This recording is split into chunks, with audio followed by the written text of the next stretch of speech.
Hay que quitárselo. Hay que...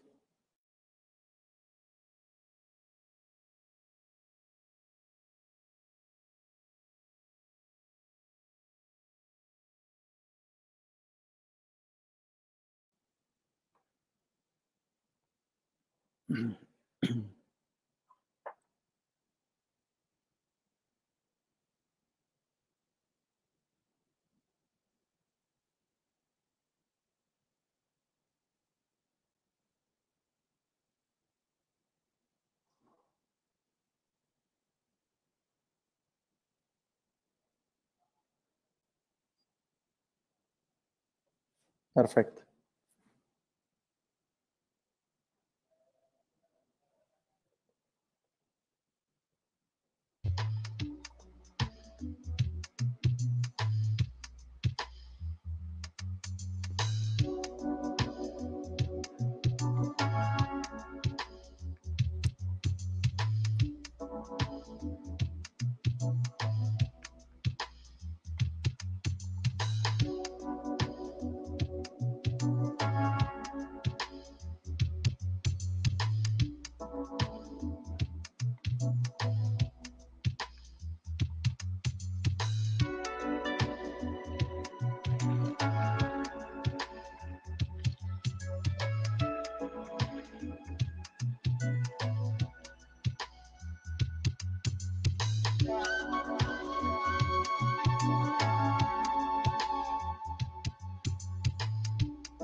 Hola, buenas tardes a todos. Qué gusto en saludarlos de nuevo el lunes en punto de las 6 de la tarde.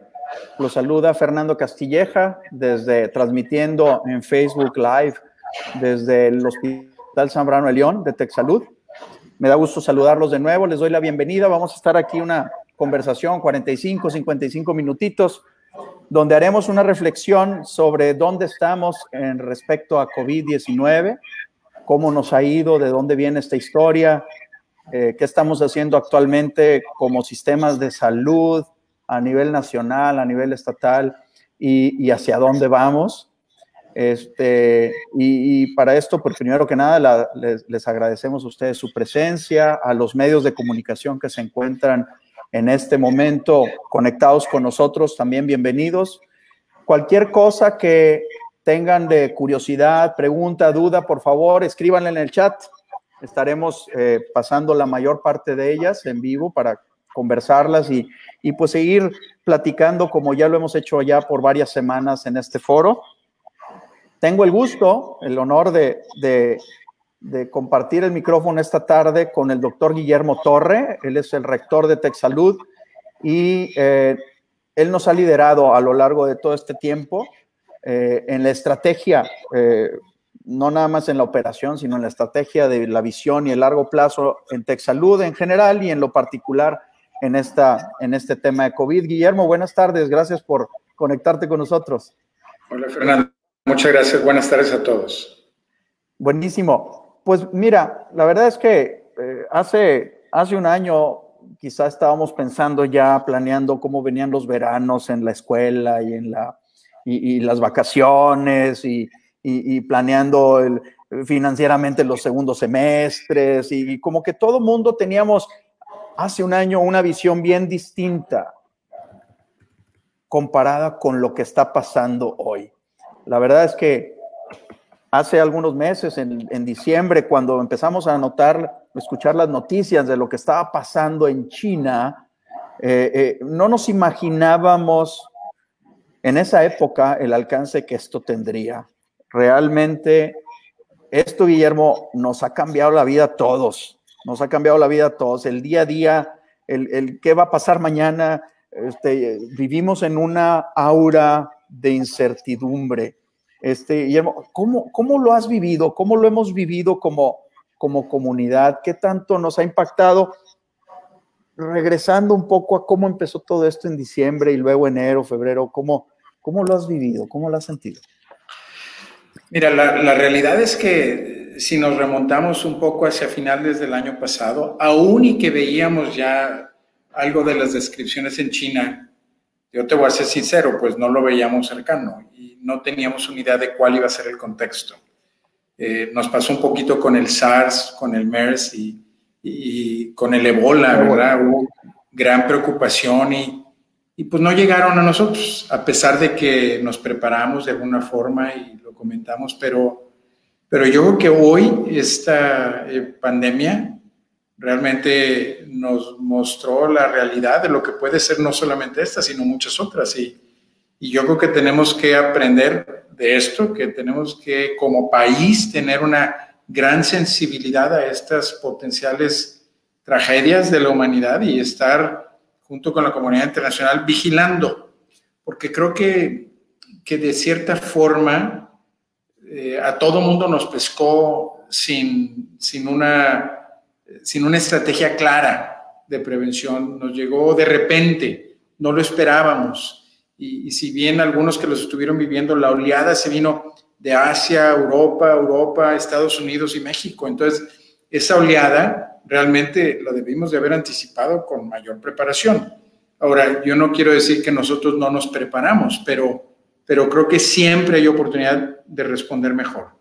Entonces, a ver, ¿qué subrayaría yo de importancia para nosotros y para México en el país? Yo te diría, de aquí vamos a tener que salir nuestra escuela, nuestra área de salud. No tenemos una fuerza importante en epidemiología o en salud pública. Yo te diría, uno de los aprendizajes y de las conclusiones que me voy a llevar es que el TEC de Monterrey tiene que tener una estrategia importante pública y para poder tenerla en el área de salud necesitamos epidemiología y salud pública y yo creo que ese va a ser uno de los aprendizajes importantes. Entonces, esto nos va a convertir o nos ha detonado esta realidad importante como un elemento, como el TEC, como una una institución que tiene un compromiso importante en el país y creo que esto, si nosotros hubiéramos tenido una fuerza ahí desde antes, hubiéramos podido ser un catalizador importante en muchas de las acciones anticipatorias en el país. Porque si bien no lo teníamos de alguna forma como institución, nos hemos convertido sin necesariamente estar bien preparados. Muchos de nosotros lo hicimos por instinto, lo hicimos y me refiero a un grupo grande de nosotros, no yo en lo personal. Y lo hemos hecho por tener interés en el país, por estar atentos de lo que sucede en el mundo, por tener a lo mejor esa capacidad en el TEC que tenemos un poquito de industriosos y yo creo que si lo hubiéramos tenido de una forma más organizada, nos hubiéramos preparado mejor. Yo creo que hemos hecho las cosas bien, pero siempre hay oportunidad de mejoría y a lo mejor esa es una oportunidad que yo me voy a llevar de gran aprendizaje del futuro. Creo que tenemos que tener una unidad de política pública, de epidemiología, que nos ayude a evaluar estos eventos, pero todos los que tendremos en el tiempo que provean una preocupación nacional en salud, como puede ser medio ambiente, como puede ser energías hacia el futuro, como puede ser otras pandemias, como puede ser las otras grandes epidemias que tenemos que requieren una fuerza pública para actuarlas, como puede ser obesidad y diabetes, ¿no? Pero la comunidad, en general la comunidad, ¿cómo crees que nos pescó esta pandemia? O sea, ya lo dijimos, la vimos de lejos y dijimos no va a llegar. ¿Cuándo nos cayó el 20 o de plano no nos ha caído el 20 como sociedad? No, bueno, yo creo que ya ahorita todo el mundo nos cayó el 20, Fernando. Yo creo que al principio no lo veíamos cercano. Mira, te pongo un ejemplo y yo creo que esto nos pasa a nivel organizacional. Si tú platicas con un joven y le aconsejas a que no fume porque eventualmente le puede dar cáncer, lo ve tan distante que no hace impacto la conversación. Yo creo que lo que nos pasó en nuestra escala, en países, en instituciones, pues veíamos el problema chino muy distante, no diferente que al joven que le digamos que no fume, ¿verdad? Claro que le va a venir el cáncer en 30 años, o en 20 o en 25.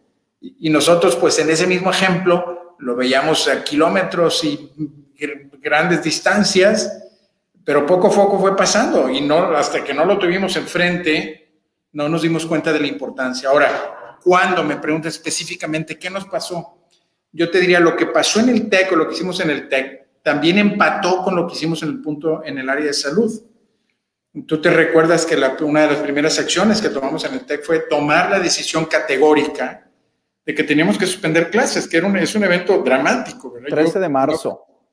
13 de marzo, de acuerdo. Tú y yo estábamos en esa junta y yo no creo que en la historia de los 75 años del Tecnológico de Monterrey que se hubiera tomado una decisión de esa naturaleza y lo que implicaba en cuanto a cómo los colaboradores, los alumnos, los procesos de educación. Entonces, ese tema yo creo que a nosotros nos hizo extremadamente conscientes, aunque ya habíamos iniciado, de que nosotros teníamos que detonar una serie de actividades que se convirtieran en útiles no solamente para nuestra población que atendemos, pero también el compromiso que teníamos con la ciudad. Y yo he sido muy consistente en eso, francamente, en todo el tiempo que yo he estado aquí, de que concibo nuestro trabajo no solamente como un rol particular en una población relativamente pequeña que atendemos en el contexto global, sino cómo influimos positivamente en el sector salud en el Estado. Y creo que eso hemos hecho de una forma prudente, en una gran colaboración con el sector público y otros componentes del sector privado, pero sí hemos tenido acciones que nos han permitido incidir de una forma muy constructiva y de alguna forma hemos tomado un cierto liderazgo en abanderar una comunidad del sector privado que trabaje de la mano con el sector público para el beneficio de la población. No solamente de la población a la que servimos, sino de la población completa del estado, del municipio y con otras cosas que estamos haciendo del país. Entonces yo creo que eso ha sido algo muy importante que el TEC ha contribuido a nivel nacional de una forma muy significativa. Mucha gente nos pregunta, Guillermo, si lo que hemos hecho, no nosotros en el TEC, sino como sociedad mexicana, ha sido suficiente en la expectativa de vamos a poder controlar esta enfermedad. Entendemos y hemos visto el reflejo de la gravedad de la enfermedad en Italia, lo que pasó en Irán, en China misma. Y ahora de repente los números nos alcanzan. Recientemente una nota periodística por ahí dice ya México superó en muertes a China, y luego vienen todas estas cosas, que si subregistros, que no. Pero más allá de los números, como sociedad, hemos protegido en tu visión a nuestros grupos vulnerables. Hemos estado a la altura, dado los resultados. Sé que es complejo porque las regiones pues, son muy heterogéneas, ¿no? Como sociedad, ¿cómo lo ves? Mira, yo creo que, a ver, yo pudiera resumir la política nacional relativamente sencilla. Y la política nacional fue basada en hacer un muestreo selectivo epidemiológico para hacer proyecciones que de alguna forma pudieran ayudarle al sector salud a organizarse, a atender a quienes estuvieran contagiados. Y esas proyecciones se hicieron también con una política muy radical del famoso cierre total, en donde esta cuarentena nos ayudó a disminuir el número de contagios de tal forma que sin haber hecho esa medición, esa estrategia tan radical, hubiéramos tenido todavía un número mayor. Eso a mí me queda claro. La pregunta es, ¿qué otras cosas pudimos haber hecho para poder tener menos daño en la economía y poder de alguna forma todavía proteger más a los más vulnerables? Y creo que, a ver, eventualmente, probablemente el año próximo, vamos a hacer un análisis claro de todo lo que sucedió, y siempre hay gente mucho más inteligente que tú y que yo que va a recomendar cosas mejores y que podemos haber hecho. Si a mí me preguntas, sin tener absolutamente ningún sesgo ni afiliación política, creo que la labor del gobierno no ha sido mala, pero sí creo que pudo haber sido mejorable. Y mejorable ¿por qué? Porque lo que yo criticaría es que la visión única del gobierno, en muy poquitas pruebas, en un cierre radical, definitivamente aplanó la curva. Y aplanó la curva, pero eso no nos ha mantenido en una estrategia de 2 meses con limitantes adicionales que pudimos haber hecho.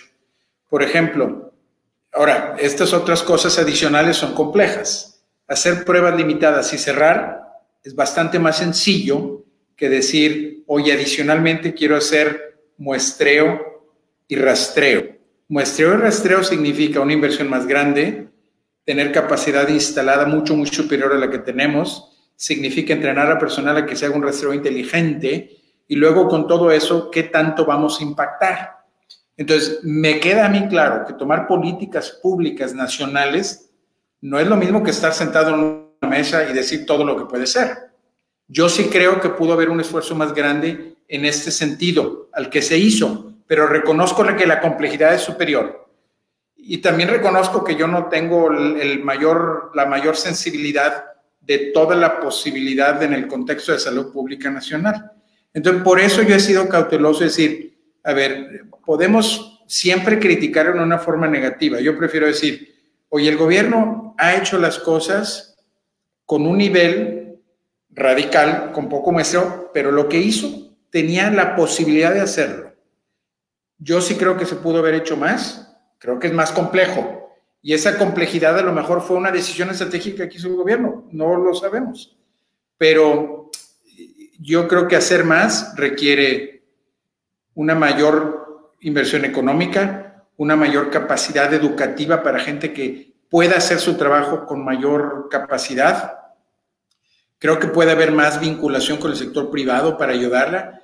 Creo que la política de salud podría haber tenido un poquito más de conversación para que más gente del sector educativo, del sector académico, del sector que participe en economía, pudieran opinar de una forma un poquito más, de crear una mayor conversación y eventualmente un mayor consenso en las políticas de salud que crearía un poco más de unificación en el país. Pero creo que esos son temas que vamos a poder, seguramente vamos de ahora en adelante, trabajar de una forma más organizada o concreta, porque probablemente el mensaje más importante que tenemos que compartir con todos es muy sencillo, que la reapertura económica de la que hablamos hoy no significa que podemos abrir la economía con cero riesgo. Reapertura significa que de una forma ordenada vamos a exponer a más gente al riesgo de contagio. Entonces la pregunta es, ¿cómo vamos a hacer ese riesgo? ¿Cómo vamos a disminuir el riesgo de aquí al siguiente año?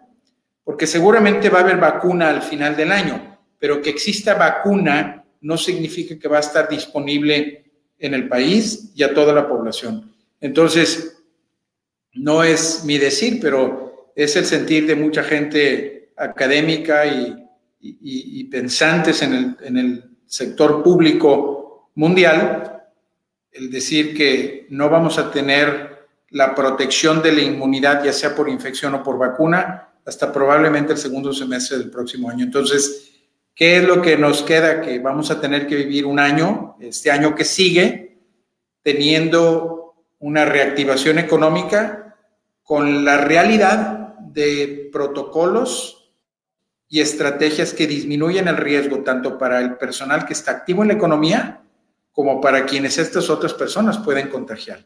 Entonces, ese es el reto que tenemos ahora en adelante.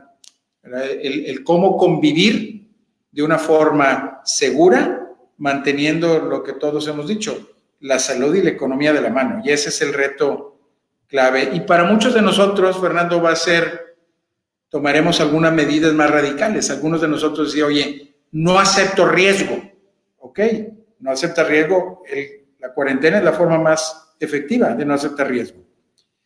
Pero eso funciona para algunos, no va a funcionar para todos. Para los demás necesitas reactivar con menos riesgo. Y ese es el reto en donde ahora tenemos que concentrarnos a trabajar de una forma común, tanto en el sector público y en el privado, con el acceso a una gran cantidad de tecnología, tanto de mediciones sistemáticas, de aplicaciones que nos permitan dar seguimiento, de pruebas que puedan hacerse de forma más masiva y de organizar protocolos para los diferentes sectores laborales.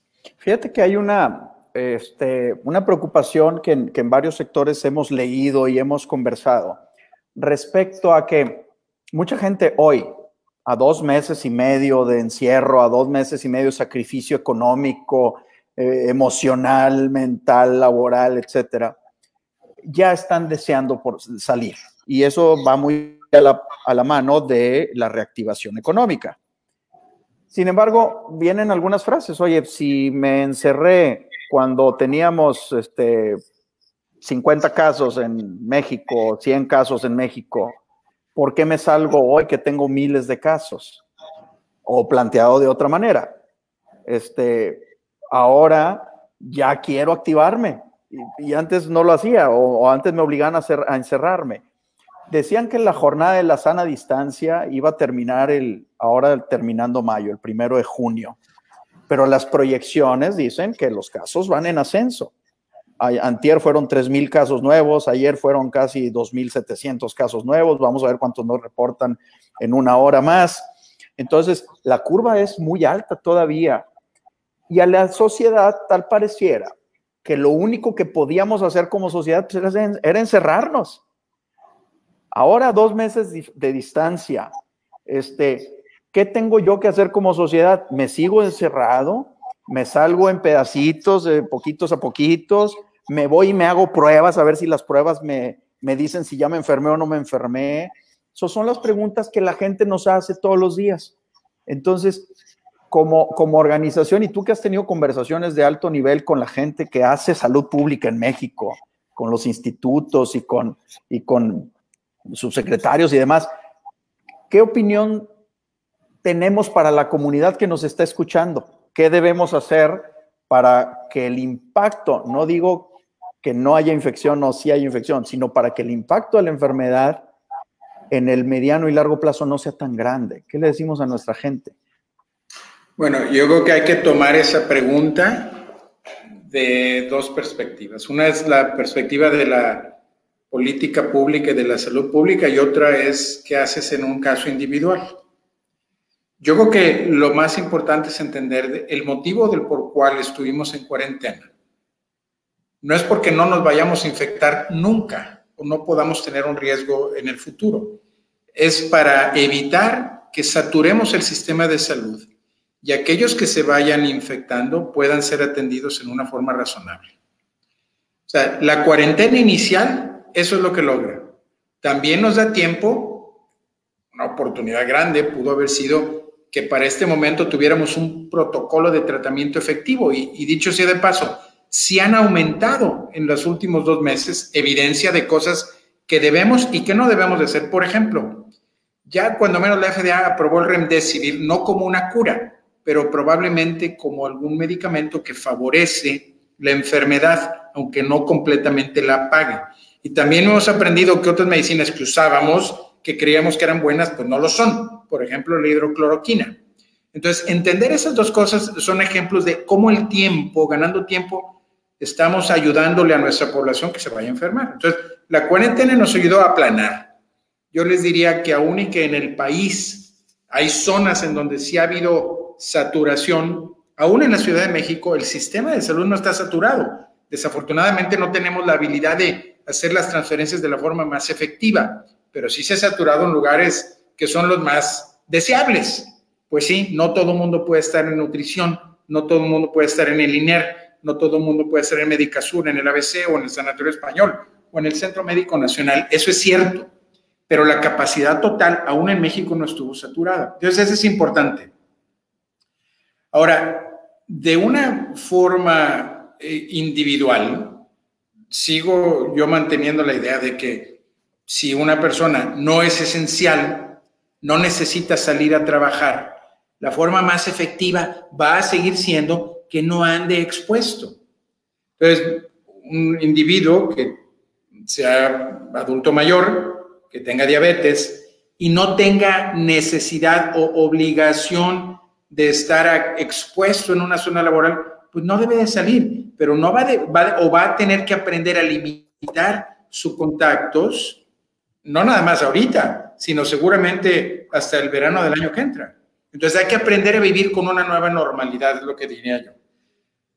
La mayoría de los otros ciudadanos que no estamos en una categoría de alto riesgo, vamos a tener que empezar a elaborar en una forma más ordenada, con ciertas reglas, y vamos a estar un poco más expuestos. Hay que aprender a aceptar el riesgo, pero ese riesgo lo tenemos que aprender a disminuir de una forma ordenada, simplemente con la habilidad de poder hacer identificación de casos y aislar en una forma más rápida a un nuevo individuo que pueda contagiar a los demás, y para eso las pruebas y el rastreo creo yo que juegan un papel muy importante.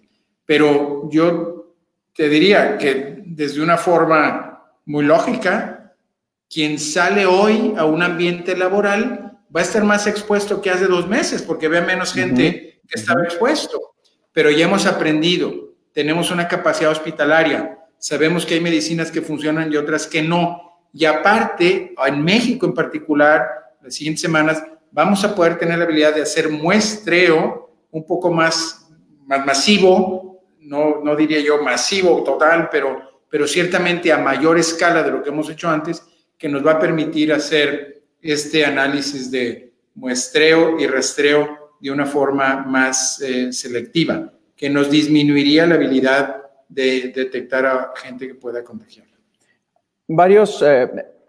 Ahora que estamos hablando de cómo reintegrarnos, ha habido ciertas publicaciones académicas donde se sectoriza a las diferentes industrias o a los diferentes sectores económicos y los categoriza en mayor o menor riesgo, constituyendo, por ejemplo, los de menor riesgo, la industria minera, la industria de la construcción, la industria de la manufactura en serie, la automotriz y la de procesos de cadenas de suministro hacia esas industrias, y siendo las de mayor riesgo, salud y educación. Entonces, ¿cómo puede cada uno de estos sectores, en términos generales, Sabemos que en particular cada uno tiene características que las hacen únicas, pero en términos generales, ¿cómo estos sectores podrían irse involucrando en la actividad económica sin tanto riesgo? ¿Cómo lo ves? Mira, yo creo que hay que diseñar protocolos que van a estar enfocados al riesgo, tanto del individuo de contagiar a otros, de exposición, como a su riesgo personal de ser contagiado. Por ejemplo, hablamos de estos dos extremos en donde nosotros como institución estamos en ambos. Somos proveedores de salud y también estamos en la educación. Entonces, a ver, el TEC de Monterrey, ¿qué tiene que hacer? Bueno, es un reto grande. Ahorita estamos trabajando activamente, estamos tratando de definir cómo vamos a iniciar labores en el semestre de invierno. A partir de agosto, septiembre, ¿cómo va a ser la nueva normalidad para el TEC de Monterrey? Lo voy a dejar en interrogante porque la respuesta completa no la tenemos. Vamos a iniciar labores. La pregunta es cómo y cuándo y qué, en qué condiciones. Entonces, ahorita estamos trabajando activamente. En el sector salud nunca paramos, disminuimos actividades naturalmente porque la población al estar aislada tenía una grave preocupación de venir. Prácticamente nosotros no cerramos actividades, pero tuvimos una caída importante de lo que tanto los médicos como los pacientes detectaron no es esencial. Y sin embargo nosotros estuvimos activamente trabajando, hemos estado activamente trabajando a pesar de que somos de más alto riesgo. ¿Pero qué hicimos en el TEC? En el TEC cerramos. Porque si bien es cierto que es una actividad de mucha importancia para nosotros en el TEC, también entendimos desde una forma muy temprana que los jóvenes a los que nosotros atendemos pueden ser una fuente muy importante de contagio a otros. Entonces tomamos una decisión, fíjate, totalmente opuestas en nuestra misma institución madre. En salud, seguir; en el TEC de Monterrey, en la parte educativa, cerrar. Entonces, vamos a tener que hacer un análisis claro, sectorial, en tanto a riesgo de nuestra población de ser infectada o contagiada y el riesgo de que nosotros nos convertamos en un vehículo de contagio.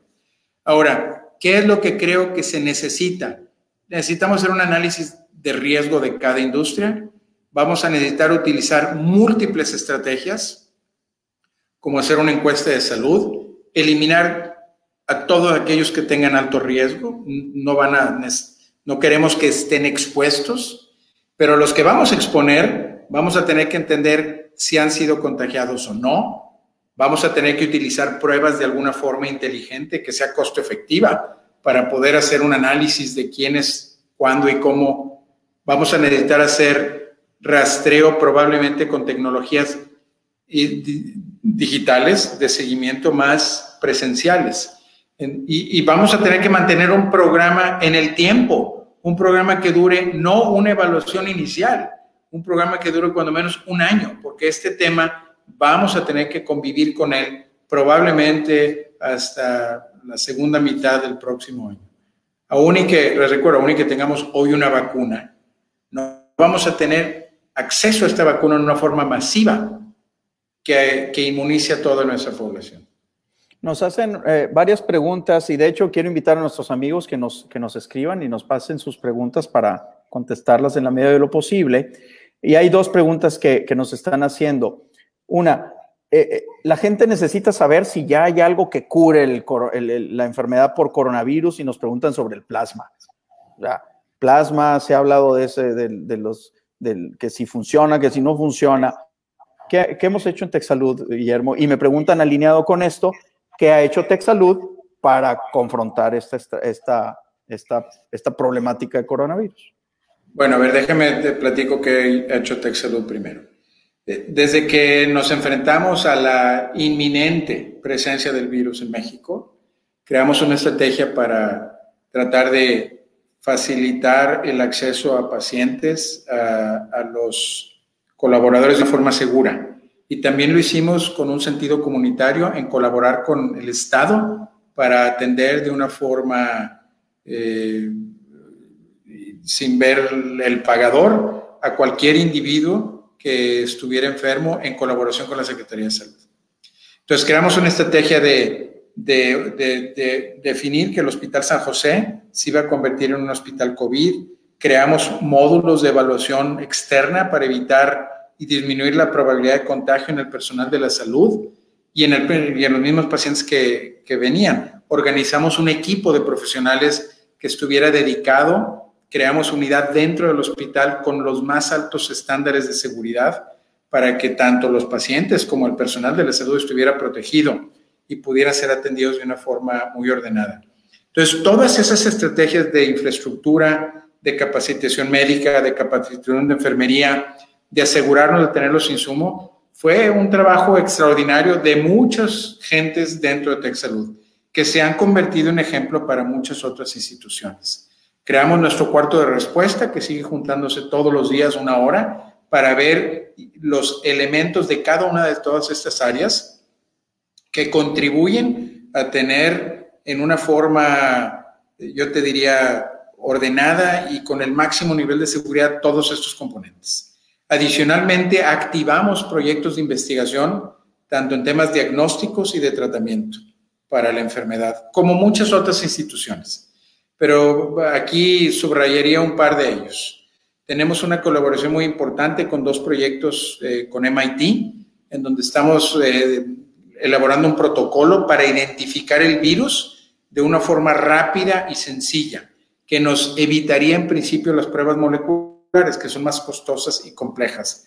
Ese proyecto se llama el proyecto DART, que ya está prácticamente en su evaluación ya de implementación, y va a ser cuando tengamos la información completa, nos puede abrir puede ser un parteaguas importante para la lucha contra la enfermedad. También tenemos cuando menos 2 protocolos de inteligencia artificial en donde se utilizan una serie de informaciones termográficas, de análisis clínicos y radiológicos que nos permiten hacer una evaluación de riesgo de personal al entrar a la actividad laboral, y todo eso va a ser importante. Es una época, ese es un recuadro en el tema diagnóstico. También hemos trabajado mucho con COFEPRIS para tratar de introducir al país de una forma ordenada pruebas serológicas, tanto rápidas, que les llamamos capilares, como pruebas que requieren una muestra de sangre. Y hoy ya tenemos aprobadas por COFEPRIS cuando menos 3 pruebas de ellas, que van a ser muy útiles en esta nueva estrategia de apertura económica para el país. En la parte de tratamientos iniciamos muy tempranamente, no voy a decir primero que otros, pero pues muy temprano, un protocolo compasionado que dio origen a un protocolo que ya está aprobado por COFEPRIS del tratamiento de plasma convaleciente. ¿Qué significa esto? Significa que aquellos individuos que han sufrido la enfermedad y le ganaron a la enfermedad, le ganaron porque su sistema inmunológico ya creó una serie de herramientas o proteínas que van y atacan al virus. Al extraerle el plasma, nosotros a estos pacientes que ya han vencido la enfermedad, encontramos que en el plasma existen estos, le llamamos anticuerpos, son proteínas, y todo este plasma lo podemos aislar y se lo podemos dar a enfermos que tienen características especiales en cuarto del protocolo, y hasta hoy yo te diría la evidencia muestra que lo podemos hacer en una forma segura. Podemos hacerlo también de una forma segura tanto para el donador como para el enfermo. Y tenemos sugerencias en donde marcadores inflamatorios disminuyen, pero también cambios importantes en las radiografías que realmente nos muestran con una evidencia local que este tipo de tratamiento debe de ser estudiado en mayor número de pacientes. Yo no diría tenemos evidencia que cura, tenemos evidencia que nos documentan en una forma categórica que esta estrategia es susceptible a ser evaluada en mucho mayor cantidad de pacientes, y la vemos de una forma muy prometedora. Y eso es muy importante porque no podemos hacer estas aseveraciones con contundencia cuando hemos evaluado pocos pacientes, pero lo vemos segura, vemos una serie de indicadores de cambios biológicos que sugieren que hay un efecto importante, y esto lo vamos a estudiar a mayor escala. Entonces, yo creo que yo resumiría en esos términos estas actividades, de lo cual el Tecnológico de Monterrey, TecSalud, ha sido una parte importante. ha habido este tipo de retos, este tamaño de tareas implican mucha colaboración, ¿no? O sea, no puede una institución sola dominar el mundo, ¿verdad? O sea, realmente ha sido un acto de colaboración mexicana, digo, lo imagino a nivel internacional, pero en México, yo decía recientemente que coronavirus o saca lo peor de la gente o lo mejor. Y entonces, a las instituciones y a las organizaciones les está sacando lo mejor, ¿no? Ha habido una colaboración no vista antes, Guillermo. O sea, hemos estado conversando con gobierno, con otras instituciones, con otras universidades. Todos los días estamos hablando con gente de todo el país, buscando cuál es una mejor estrategia. La gente se agolpó inmediatamente a diseñar desde sus trincheras ventiladores y splitters y piezas y mascarillas, y la verdad es que fue una cuestión inspiradora, ¿no, Guillermo? Que cómo la gente sacó de algún lugar una intención de hacer el bien. Sí, yo creo que todos tenemos, bueno, y más el personal de salud, como de alguna forma está en nuestra vocación querer ayudar. Pero eso no ha sido solamente el personal de salud, ha habido un gran esfuerzo de todos los sectores que participan en la actividad económica también del país. Y ya que sacaste ese tema, déjame subrayar el esfuerzo de un grupo que ahora ya se ha denominado Juntos por la Salud. Y este grupo de Juntos por la Salud ha sido el resultado de un esfuerzo de muchos sectores públicos y privados. En este esfuerzo de esta organización que ya se ha denominado así, al principio el TEC de Monterrey jugó un papel importante, pero también BBVA, otras empresas como FEMSA, como Proesa, instituciones como Funsalud, que son sin fines de lucro. Y este esfuerzo, de una forma inicial, estuvo muy de la mano, o nació junto con una iniciativa que propuso el canciller Marcelo Ebrard, cuando él fue designado como el coordinador del esfuerzo nacional del COVID-19. Entonces, muchas empresas se han sumado, empresas del sector hotelero, de refresqueras. El Consejo Mexicano de Negocios ha buscado una iniciativa importante de incidir con muchas empresas. Entonces, hoy tenemos una organización que está basada en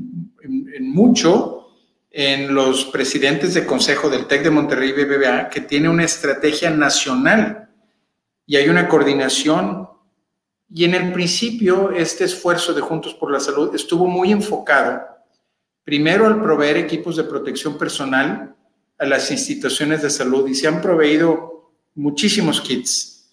Este esfuerzo ha conseguido más de 1,200 millones de pesos, muchos de los cuales ya se han ejercido. Y como te diría, en un esfuerzo muy central al principio en equipos de protección personal. Pero luego también creció en apoyar la creación del ventilador. Muchos de ustedes saben que el Instituto Nacional de la Nutrición, en donde el TEC Salud participó un poco, pero han participado mucho las empresas. FEMSA, Proesa, han sido factores fundamentales para la creación de este esfuerzo.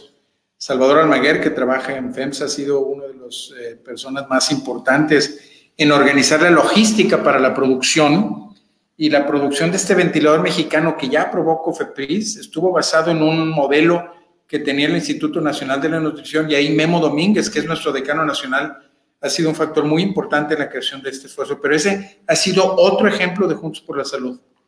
Y ahora Juntos por la Salud está creando también un brazo de tratamiento y vacunas, porque a todos nos ha caído como una realidad inminente que la normalidad no se va a lograr hasta no tener medicamentos que sean altamente efectivos o vacunas. Entonces, en este esfuerzo, la comunidad científica nacional, tanto pública y privada, liderada también por un esfuerzo importante del canciller, y Juntos por la Salud está sumándose a ese esfuerzo para promover de alguna forma un esfuerzo coordinado que es también sin precedente, porque hay universidades públicas, privadas, del sector y el sector empresarial, para crear un esfuerzo único que lleve como objetivo para antes de este año tener en humanos un esfuerzo de tratamiento o vacuna mexicana.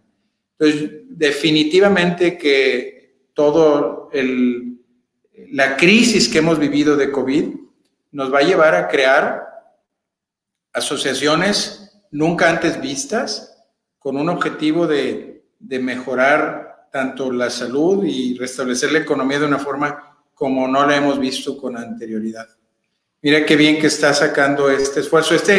Fíjense, este es lo que ha hecho Juntos por la Salud y es un esfuerzo que lo ha reconocido tanto el canciller como la gobernadora de Ciudad de México, Claudia Sheinbaum, y muchos otros gobernadores en donde han recibido esta ayuda. México ha sido, como todos ustedes sabemos, uno de las ciudades, la Ciudad de México y el Estado de México, de las áreas que ha sufrido más, ¿verdad? Y por eso se han concentrado más ahí los esfuerzos. Pero este ejemplo de Juntos por la Salud yo creo que es una estrategia que va a perdurar en el tiempo.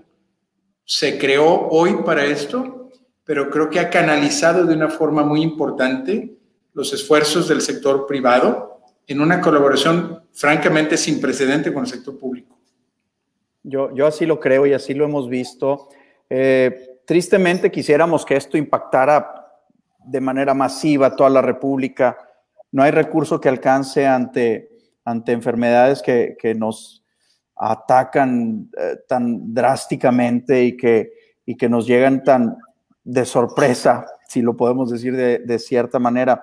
Me gustaría que ocupáramos los 10 últimos minutitos de la conversación, Guillermo, para platicar qué podemos hacer los ciudadanos para contribuir a que esta enfermedad no sea más grande.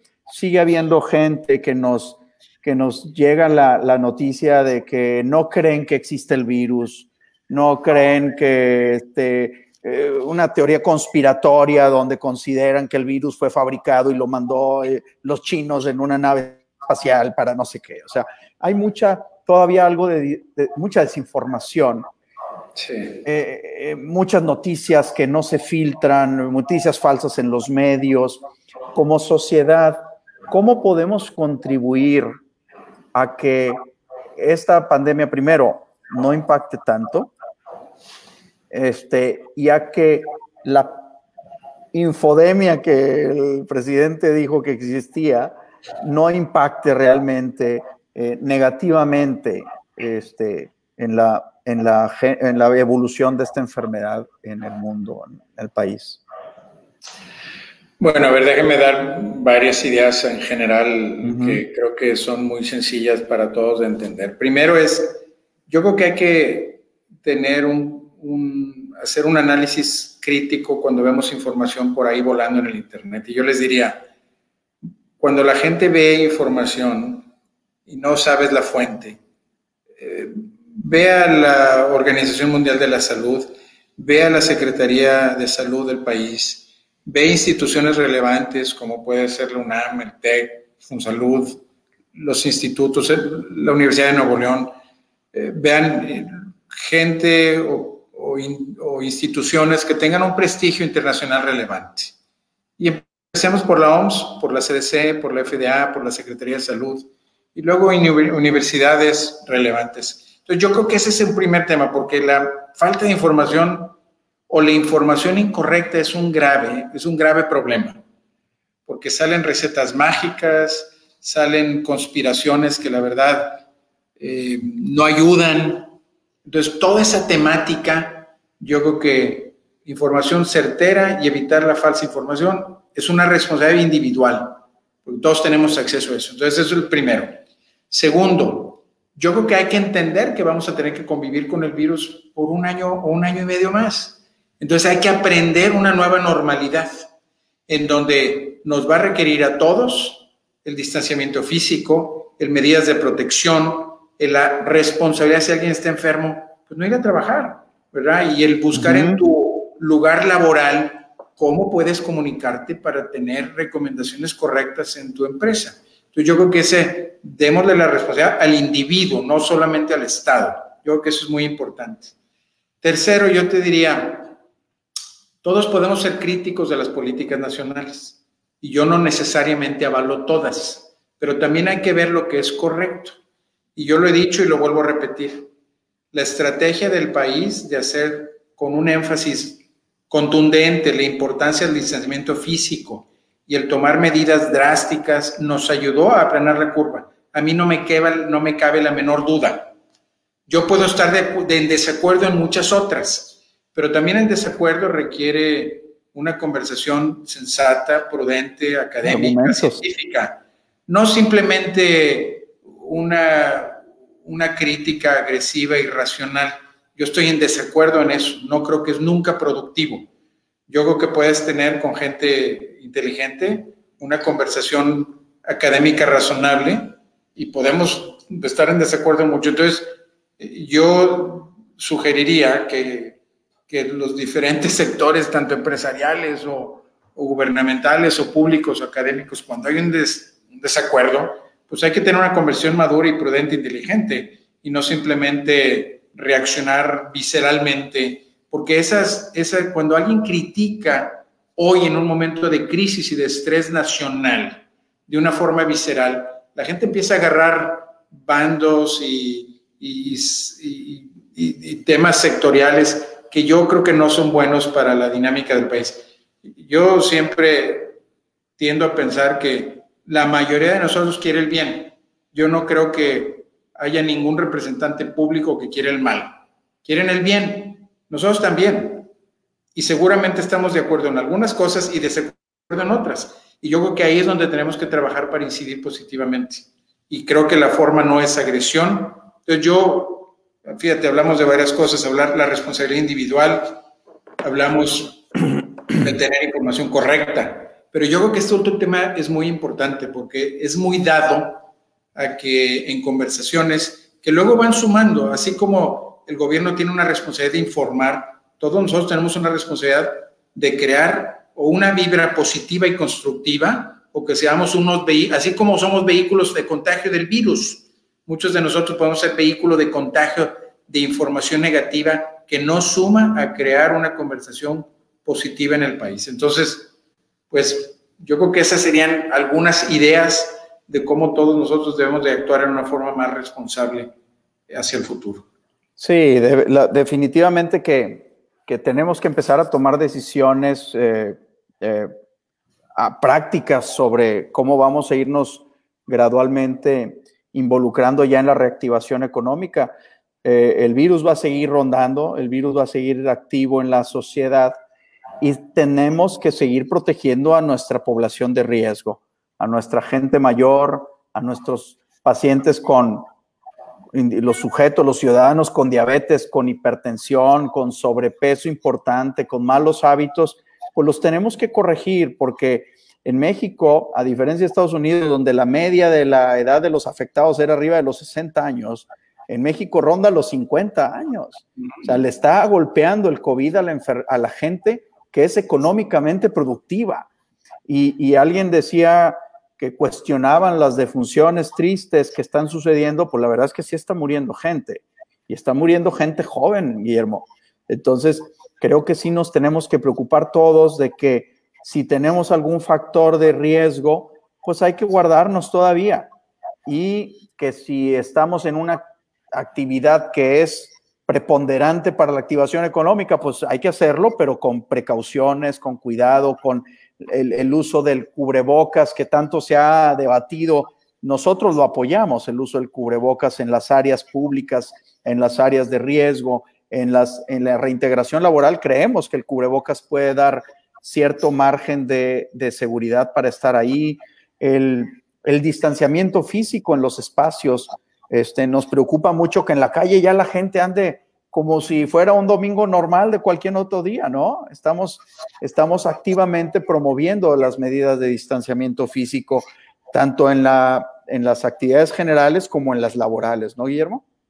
Sí, porque desafortunadamente, Fernando, y tú y yo lo vemos aquí, nosotros ponemos un mensaje, la implementación del mensaje y cómo se comunica el mensaje cuando es una gran cantidad de gente a la que va el mensaje, es complicada.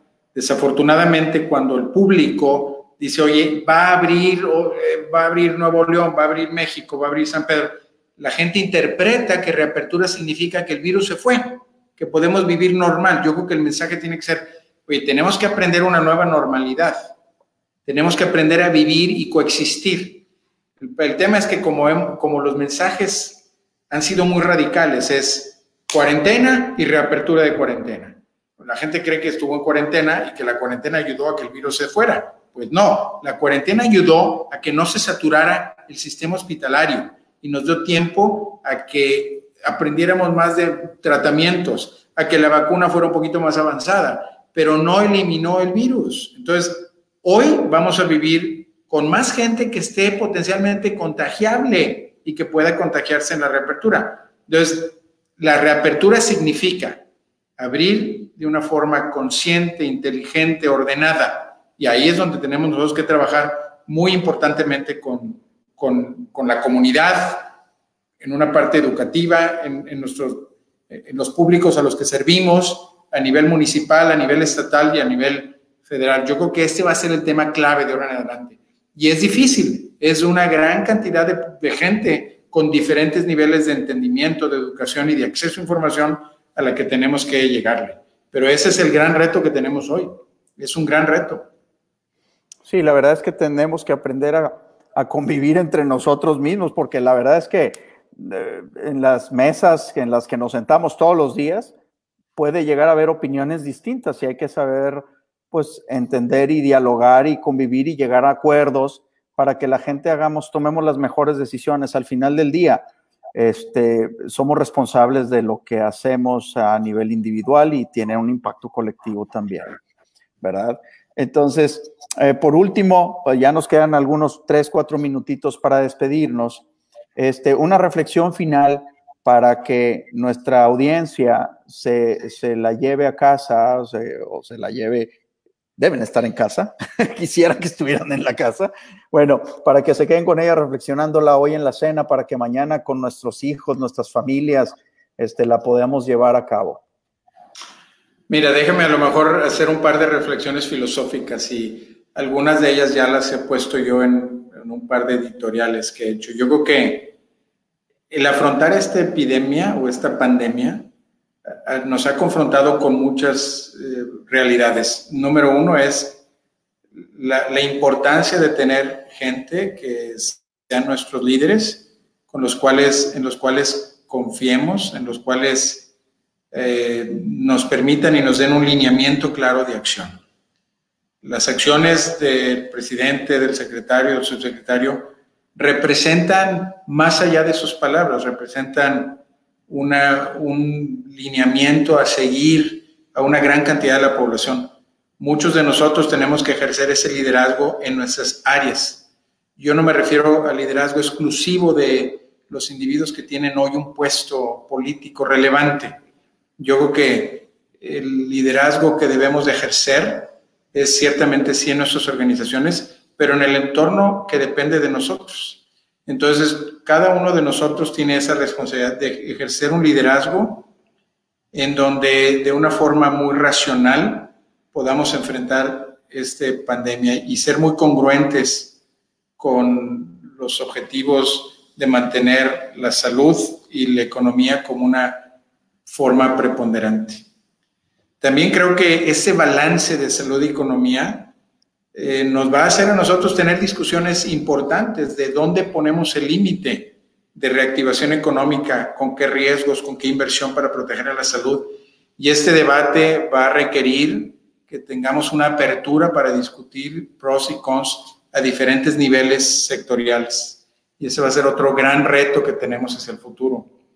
Pero yo quisiera añadir que este problema no es un problema único para el Estado, no es un problema único para quienes hoy sean nuestros representantes públicos. Yo diría, a un nivel individual, todos tenemos que tener una forma consciente de liderazgo, tenemos que tener una forma consciente de reactivación económica, protegiendo la salud, pero también el COVID nos está enseñando que todos tenemos que tener una participación pública mucho más relevante de lo que hemos hecho hasta hoy. No es nada más el tema de lo que dice el subsecretario. Nosotros tenemos que, en una forma activa y consciente, participar en políticas públicas y podemos ejercer esa responsabilidad a nivel municipal, a nivel estatal y a nivel federal. Entonces, yo creo que si dejaría esos mensajes a todo el público que nos oye, porque creo que en el tecnológico hemos sido responsables en cada uno de ellos. Hemos ejercido un liderazgo, estamos preocupados por la salud y la economía y estamos contribuyendo activamente en políticas públicas que beneficien tanto a los municipios, al Estado y al país. Y creo que con ese mensaje cerraría, para hacer que cada uno de nosotros piense en esos tres grandes elementos que creo que nos van a ayudar a enfrentar nuestra siguiente fase de esta pandemia. Perfecto. Es una invitación a la reflexión social para que todos asumamos nuestra responsabilidad. Todos tenemos no nada más nuestra responsabilidad como individuos productivos, sino como individuos con impacto más allá de nuestro núcleo central, sino a nivel estatal, a nivel municipal, a nivel país, tenemos un papel importante y estamos en un momento donde eso se requiere la actividad, la participación ciudadana, la inteligencia social. Creo que estamos en un buen momento, una buena coyuntura que nos pone esta enfermedad del COVID-19 como nos puso, como un reto importante a nivel mundial. Pues bueno, gracias por todos. Yo creo que pudiéramos seguir platicando mucho más tiempo de muchos otros temas. Los dejaremos ahí pendientes para la siguiente sesión. Háganos sus recomendaciones. El próximo lunes a la misma hora, a las 6 de la tarde, tendremos una nueva visita por aquí para seguir conversando sobre esto y otros temas que puedan ir surgiendo a lo largo de la semana. Apreciamos mucho su tiempo. Gracias por estar aquí. Gracias a los medios de comunicación que estuvieron aquí presentes. Gracias, Guillermo, de nuevo. Gracias a toda la audiencia. Y nos conectamos pronto. Quédense en su casa, lávense las manos, no salgan si no necesitan, cuiden a los vulnerables y nos vemos la siguiente semana. Hasta luego. Gracias.